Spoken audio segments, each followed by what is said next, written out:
Monsieur Borrello, bonjour. Bonjour. On est dans ce troisième Parlement des entrepreneurs d'avenir. En intro, on dit que l'heure n'est plus au constat, mais aux solutions. Vous, ça fait 30 ans avec le groupe SOS que vous avez commencé à mettre en place des solutions innovantes. Est-ce que vous pouvez nous parler de ces solutions-là que vous avez déjà mises en place et qu'est-ce que vous pensez que seront celles des années à venir? Ça fait 30 ans que nous essayons de mettre en place des solutions innovantes et ils continueront pendant les 30 années à venir. Une solution innovante, ça veut dire une solution qui s'adapte au monde, qui évolue sans cesse, avec la nécessité d'offrir des services essentiels de qualité à l'ensemble de la population. Donc le groupe SOS, c'est effectivement gérer des hôpitaux, gérer des crèches, gérer des maisons de retraite, des entreprises d'insertion. En clair, permettre l'accès à des services essentiels, depuis le logement jusqu'à l'emploi, à la totalité de la population. Donc ce qui était innovant, c'était de considérer qu'il fallait que l'ensemble de la population puisse bénéficier de ces services, et pas simplement ceux qui étaient en situation de les payer très cher. Ça fait bizarre d'appeler ça une innovation en termes de Non, l'innovation, alors il y a des innovations techniques. Le groupe SOS est un groupe dans lequel il n'y a pas d'actionnaires, donc pas de dividendes, donc la totalité de ce qui est produit comme richesse est réinvesti, soit au titre de la solidarité, soit au titre du développement et de l'innovation. Oui. En termes de gouvernance, oui. Est-ce que il y a des notions clés comme la mutualisation, la responsabilisation? Alors, évidemment, le groupe SOS, c'est 500 patrons de PME. On n'a pas la même conception de la fonction de cadre que dans une entreprise classique. On considère que les directeurs d'hôpitaux, les directeurs de crèches, les directeurs de maisons d'enfants sont tous des patrons de PME. Nous avons mutualisé un certain nombre de services, l'immobilier, la gestion financière, la comptabilité, etc.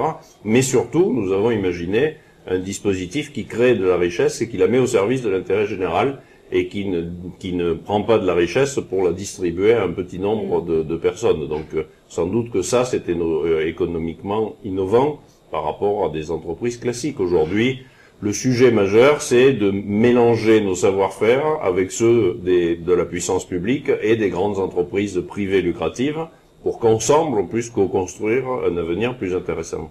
Donc la notion de transversalité est finalement omniprésente. La transversalité, on a d'abord 50 métiers différents et ceux qui gèrent ces 50 métiers ont l'habitude de travailler ensemble. Tous sont réunis autour de l'humain et des besoins fondamentaux des personnes.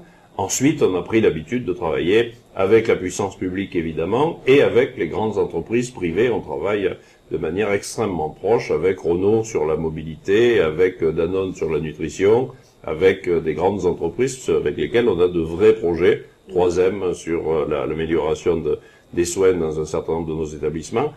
Donc on a un vrai dispositif qui permet de co-construire en des temps très différents des solutions pour l'ensemble de nos concitoyens. D'accord.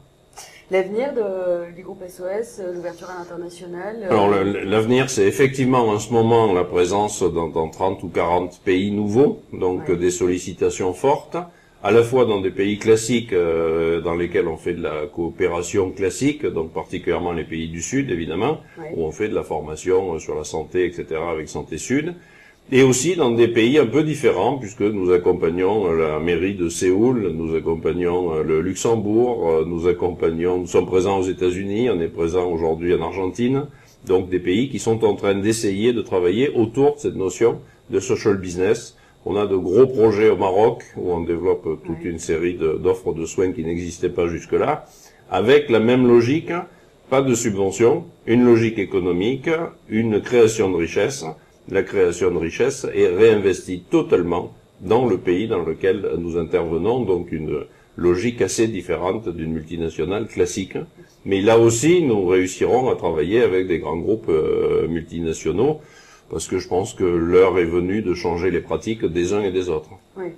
Donc à chaque fois que vous travaillez à l'international dans un nouveau pays, évidemment vous appuyez sur un acteur local. Évidemment. Alors évidemment sous une forme ou sous une autre. Si on est au Maroc, on travaille avec des associations parce que la loi 1901 est quasiment la même pour le monde associatif. Si on travaille en Corée, on crée une filiale commune avec des fondations coréennes parce que pour travailler efficacement, il faut avoir une société commerciale. Dans d'autres pays, en Inde, où on va travailler sur des problèmes de soins à domicile, on verra quelle est, en fonction de l'État, quelle est la meilleure formule juridique. L'idée, c'est que vraiment, il faut imaginer des fonctionnements qui soient réellement nouveaux et pas reproduire des dispositifs anciens, quoi. C'est pas en améliorant la bougie qu'on a inventé l'électricité. Merci beaucoup, Monsieur Borrello. Je vous en prie.